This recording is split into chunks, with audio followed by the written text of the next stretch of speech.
What's going on, YouTube? It's Bad Takes back with another video with Bad Takes in football.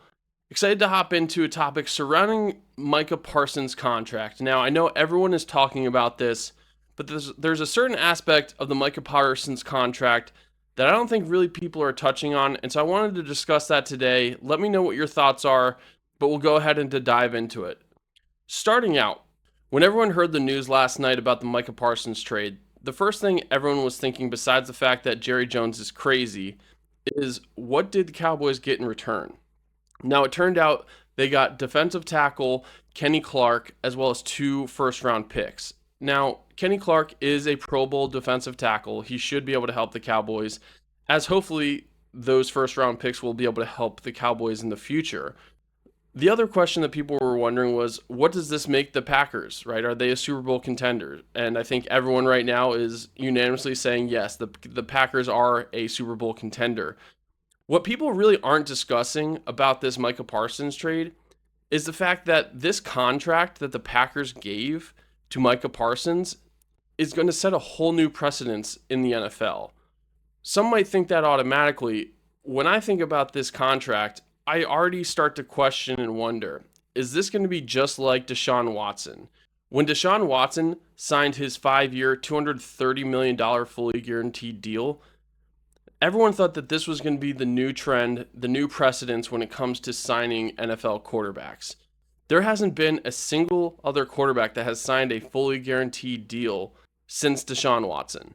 Now, when I look at this Micah Parsons deal, I have to look at it and wonder, is this the same thing? Is this the new norm, or is this the exception when it comes to contracts for edge rushers? I'm looking here at the top edge rusher contracts on over the cap, and as you can see, Micah Parsons is at the top, and he's at the top by a mile. It is not even close when you look and compare Micah Parsons' contract to the next top 3, 4, or 5 contracts. Now, keep in mind, an important factor when I'm looking at this is the age, right? Age, when it comes to these contracts, is going to be a huge factor. So I was looking at the age, but the other aspect I was looking at is, when do these players become free agents? Because that is when they are up for their next contract. And Micah Parsons, he's played 4 years for the Cowboys, and in all 4 years, he had at least 12 sacks.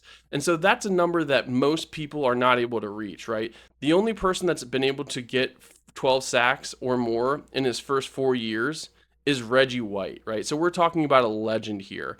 Micah Parsons is in a league of his own when it comes to accomplishments so far in his 4-year career. So keep that in mind. But I'm looking at these contracts, and the first thing you'll notice is he's so much younger than anyone else at the top of this list by a couple years at the very least. The closest person to him when it comes to age in the top 5 is Max Crosby, and he's 28 years old. Max Crosby doesn't become a free agent until 2030, and so he's not even close to getting another contract. TJ Watt just signed his deal. Myles Garrett signed his deal early on this year as well. Danielle Hunter got signed last year, and he'll become a free agent in 2027. So I'm not even looking at these players and thinking about them when it comes to these contracts. The owners around the NFL weren't thinking about the trade. They were looking at the contract itself and thinking to themselves, how is this going to impact me? Because they did the same exact thing when Deshaun Watson signed his deal. So let's look at how this contract will impact teams that are probably looking to sign their edge rusher next season. There might be a few people that could be competing with the Micah Parsons contract numbers in a year or two. When I think about the teams that could be impacted by this Micah Parsons contract, I'm thinking about the Jacksonville Jaguars, the Denver Broncos, the Detroit Lions, and the New York Giants. Now, I'm thinking about those teams, especially because they have young star edge rushers that might be able to compete with those Micah Parsons numbers and might be asking for those Micah Parsons numbers. Specifically, I'm thinking about players like Travon Walker. Travon Walker of the Jacksonville Jaguars is only 24 years old, and in the last 2 seasons, he's had at least 10 sacks. Now, his rookie year, he had 3.5 sacks, but he's seeing a rise in production, and I'm on the side that I think Travon Walker will be closer to 13, 14, maybe even 15 sacks this year. So he's a player that could potentially be asking for Micah Parsons types numbers when he's looking for a new contract. He was a first round, first pick in the 2022 draft. And more often than not, recently, players are asking for contracts earlier than their fifth year, especially in the first round. Now, when it comes to the Texans, Willie Anderson is another viable option, I think, in my opinion. He's only 2 years into the league. His first year, he had 7 sacks, and his second year, he had 11 sacks, right? This was the third pick in the draft. Again, someone that they expect to be a game changer for years to come. If he has a 13, 14, 15 sack season the next couple years, you better believe he's going to be expecting to get paid more than Micah Parsons. Again, let's go back and look at this numbers again, because these are daunting numbers when you compare these to even the next highest player, right? In total value, you're talking about a $63 million disparity in total value in this contract. In average per year, you're talking about $5.5 million per year. And you're talking about almost $30 million in total guaranteed money on these contracts when you're talking about Micah Parsons compared to the next highest contract, which is TJ Watt. Now remember, again, TJ Watt is 31 years old. I don't expect him to sign another big contract after the contract he just signed about a month ago. But again, I'm thinking about Travon Walker. I'm thinking about Willie Anderson. I'm thinking about Nick Bonito. Nick Bonito is another person that has a viable chance of competing with this contract. Do I think he will get it? No. Again, Micah Parsons is in a league of his own, right? He's one of 2 players that has 12 plus sacks in his first 4 years. I'm looking at Nick Bonito right here. Last year he had 13 and a half sacks, right? You're seeing an upward trajectory throughout his career so far. But again, it's not anywhere close to Micah Parsons' numbers. Aiden Hutchinson, in my opinion, is the player that has the closest chance of competing with this Micah Parsons contract. Aiden Hutchinson had 7.5 sacks last year in 5 games. Aiden Hutchinson was on track to have potentially 20 sacks in the season. He was the top sack leader for like 3 weeks after he was injured. He's been in the league for 3 years now, so he's about to play in his 4th season, right, which is a year behind Micah Parsons. And again, he was the second pick in the draft. This is a player that could potentially compete with that Micah Parsons contract in a year, potentially 2 years. I think if Aiden Hutchinson waits for 2 years, I think he will be able to hit that Micah Parsons number. But in my opinion, there's going to be a lot of teams that are going to be hesitant to provide deals like the Packers gave Micah Parsons. I think there's a lot of owners out there that are probably pissed at the Packers right now. They're saying, what are you guys doing? I'm glad you're going for your Super Bowl, but what about us, right? Let's think back to what happened after that Deshaun Watson deal, right?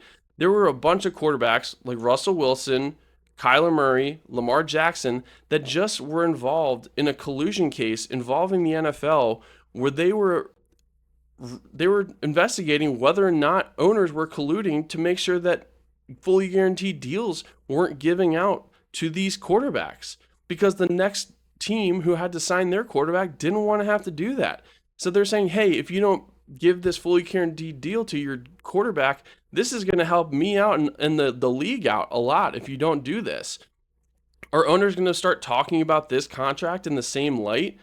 Again, $186 million over 5 years is crazy. That is unprecedented numbers. Again, he is making $5.5 million more a year than TJ Watt. Now, let's just look at these sack numbers, right? Because I think this is also important to remember. Micah Parsons was 5th last year, right? He had 12 sacks, but he was 5th in the league last year. Nick Bonito, who I mentioned, was 3rd, right? Again, these are types of players that are going to ask and say, hey, I want the Micah Parsons contract. Give me $1 more. Give me $1 million more than what Micah Parsons got from the Packers. What I'm looking at here is the overall sacks over the past 3 years, right? So this is a combined amount of sack numbers from the last 3 years. I'm looking at these players, right? You have Myles Garrett, Trey Hendrickson, and then you have Micah Parsons, right? So Micah Parsons is 3rd in this sense. Now, when you scroll back through here, Aiden Hutchinson is the next closest on that list that I talked about. the rest of these players either have contracts that are, have a couple more years on it, or they're older and they're not going to be signing a 5-year blockbuster deal. So Aiden Hutchinson is the next closest, in my opinion, when it comes to potentially being able to hit those sorts of numbers. Again, I'm not really quite sure why the media isn't talking about this enough because, again, I think this is going to be a bigger deal than the trade itself when it comes to the overall impact on the NFL. Is what is going to happen with these next contracts. Again, we have a year to try to figure that out, and I'm sure the owners are already scrambling, thinking about what they can do. But again, Micah Parsons just reset the market, and he reset the market at a huge number. So I'm curious to see what happens. Let me know what you think. Is someone going to get remotely close to Micah Parsons on their next contract when it comes to the edge rushing position? Again, I'm on the side that I don't think that'll happen for at least a year. I think in 2 years you might be able to see those numbers rise as the cap number rise. But again, I struggle to believe anyone is going to be willing to pay another edge rusher what the Green Bay Packers are paying Micah Parsons. That's all I wanted to come on and talk about today. Again, thank you for watching. Make sure you subscribe. I'm on my road to my first 100 subscribers. Like and comment. Tell me what you think about this contract and this trade. Thank you again. This is Bad Takes with Bad Takes in Football, signing out.